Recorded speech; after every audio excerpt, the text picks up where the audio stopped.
Well, hi everyone, and we're finally doing it. Um, Everyone who's been following me on Instagram for a while, I've had a lot of people messaging me asking me to make a YouTube, and here we are. I'm gonna give it a shot, see what happens.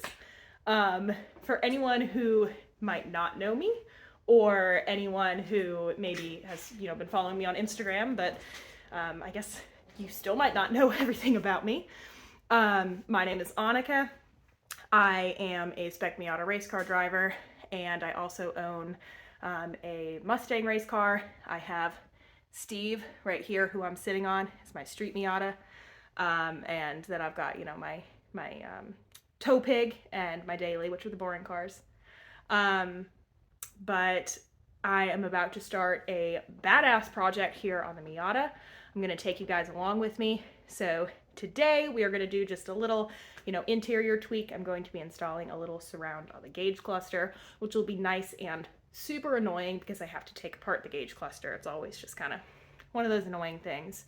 But I'm going to kind of talk to you guys a little bit about myself and give you a little background and history on the project, what we're going to be doing, and what you can expect to see out of this channel and this project over the next, I'm gonna say year, because projects always take longer than you expect for them to. All right, so first of all, this is Steve. This is my street Miata.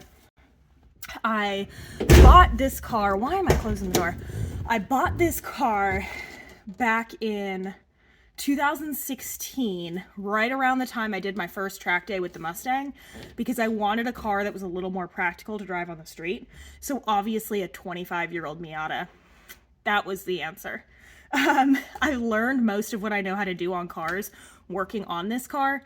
I have done everything, literally everything on this car, with the exception of the motor swap. And the reason I didn't do that was because for the past forever, I have been comfortable doing suspension, doing brakes, swapping things out. I've done axles, like all that stuff. Feel great. Electrical, fine doing it. I wrapped the car, but I have always been very anxious about doing motor work. And when I swapped the motor in this car, I just didn't, that was years ago. I didn't really know what, that was in 2017, so I didn't really know what I was doing, what's going on. I have since swapped a motor in my Spec Miata, so I know how to do motor and trans swaps, but I've never done motor internals. So what I decided is, what better time to learn than now? And I could learn on, an old trash motor, but I don't half-ass anything, honestly. So I am building a motor that can handle like 500 plus horsepower, and we're going to be turboing it, and we're going to be giving it probably 350 to 4 will be the sweet spot. We're going to start more probably in the low threes, and then I can kind of slowly dial it up. The reason I say that, the motor is going to be built, but I'm not going to have the trans built right away. And once we hit 350, especially when I'm going to be taking it to the track, once I get a roll bar, I do 100% want a built trans. Diff should be fine so long as I'm not doing like drag pulls, which I'm not expecting to be doing. We'll get into that a little bit, but I'm going to get started on today's project. This is actually something I've literally had sitting in my storage for maybe 6 months, and I just haven't gotten to. But I've always loved those really retro, almost like, they look like an airplane style dash to me. They've got little like glass covers over all the lights and everything. Love them, but I can't bring myself to spend $350, $400 on, some aluminum dash. So I found, I'm not going to lift it up too high or he's going to fall. I found this, I think actually on Etsy.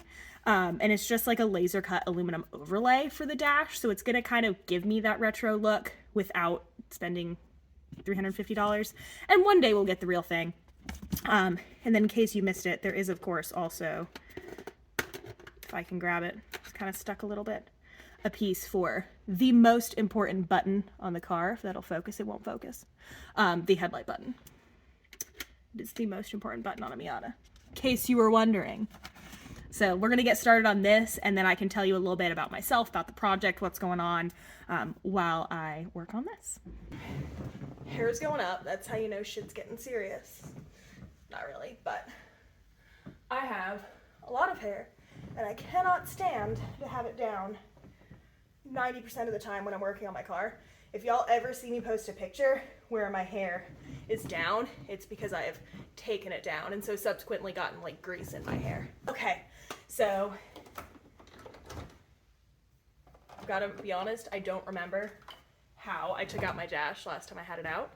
So y'all get to laugh at me while I figure it out again.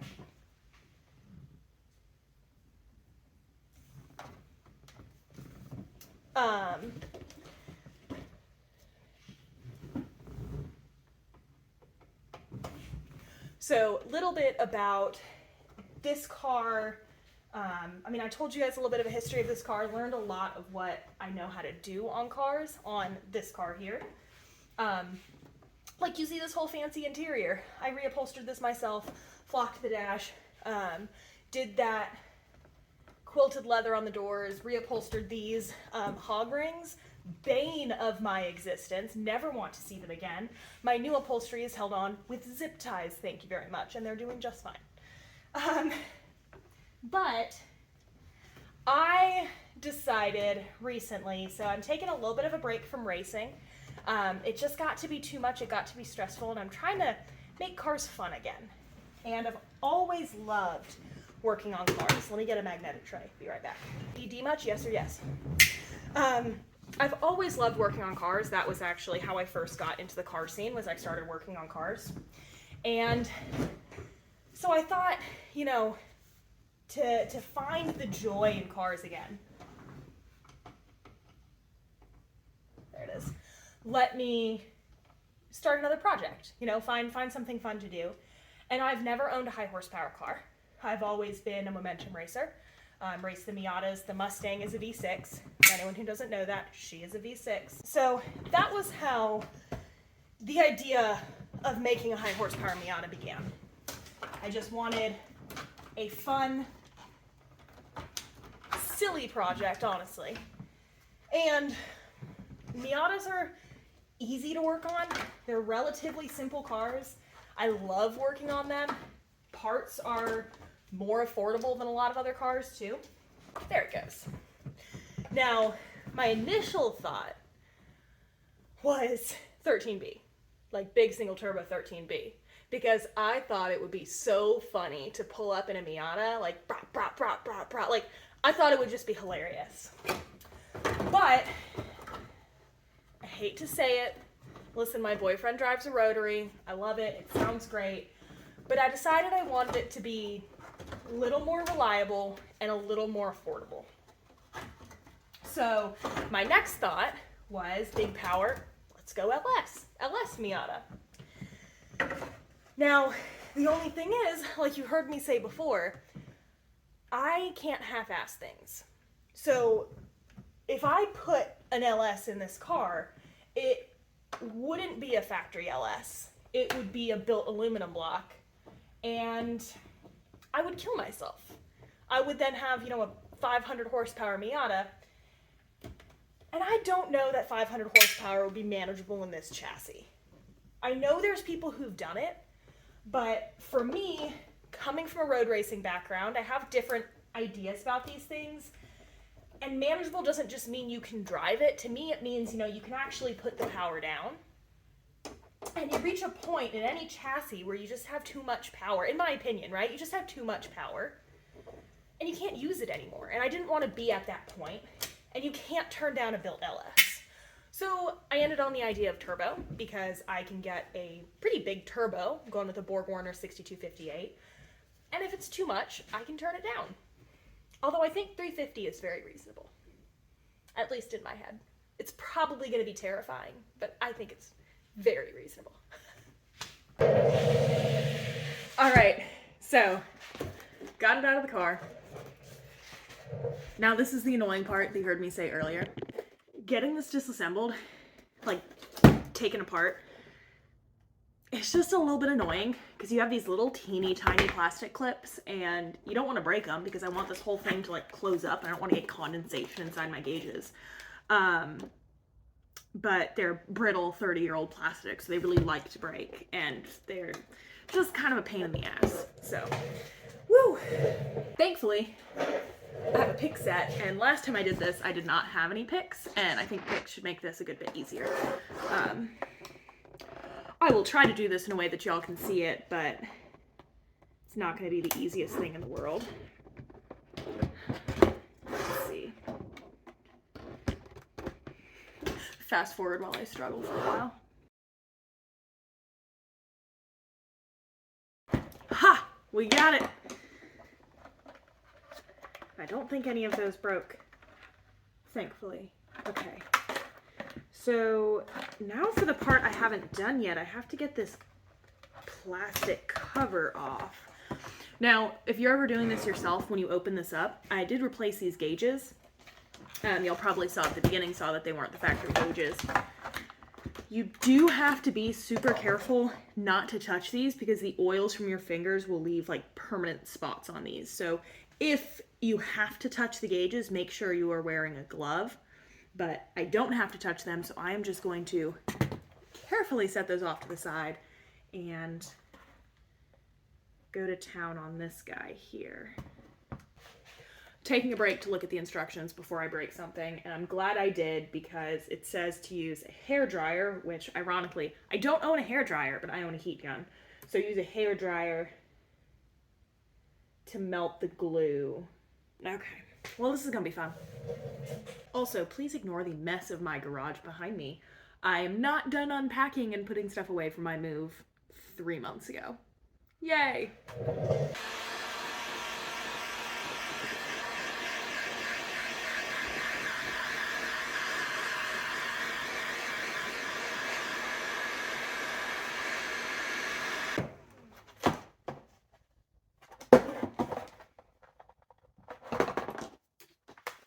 This is a lot more challenging than I thought, and I'm so anxious and worried I'm going to crack this. The problem with the heat gun, and I guess this is why they tell you to use a hair dryer, is I'm actually heating it. I don't know if you can see, I did a little bit right there. You see that little dip?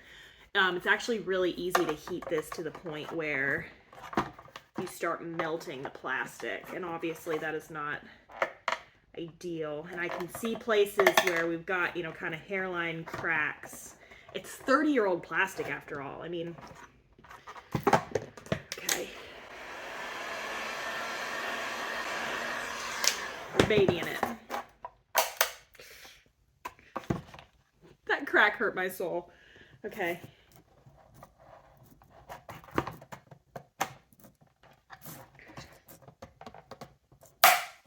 Ooh, I don't like it. I don't like it, you guys.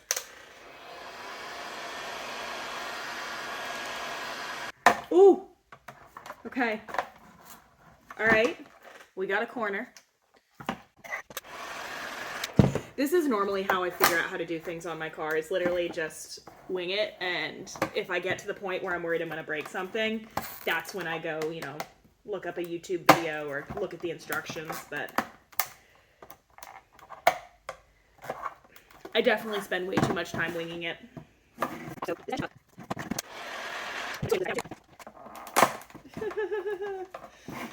So much creaking and snapping plastic.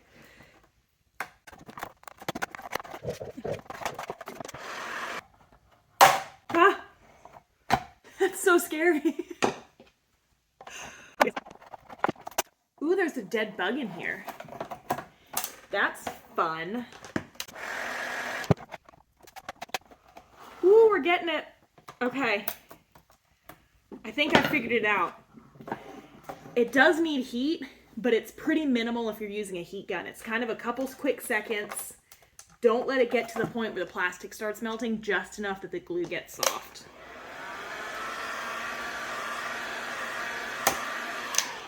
And we're out. Look at that. In one piece, no cracks. It's definitely dirty. I might try cleaning it a little bit and drop it and almost break it. And, you know, get the dead bug out of here too while we're at it.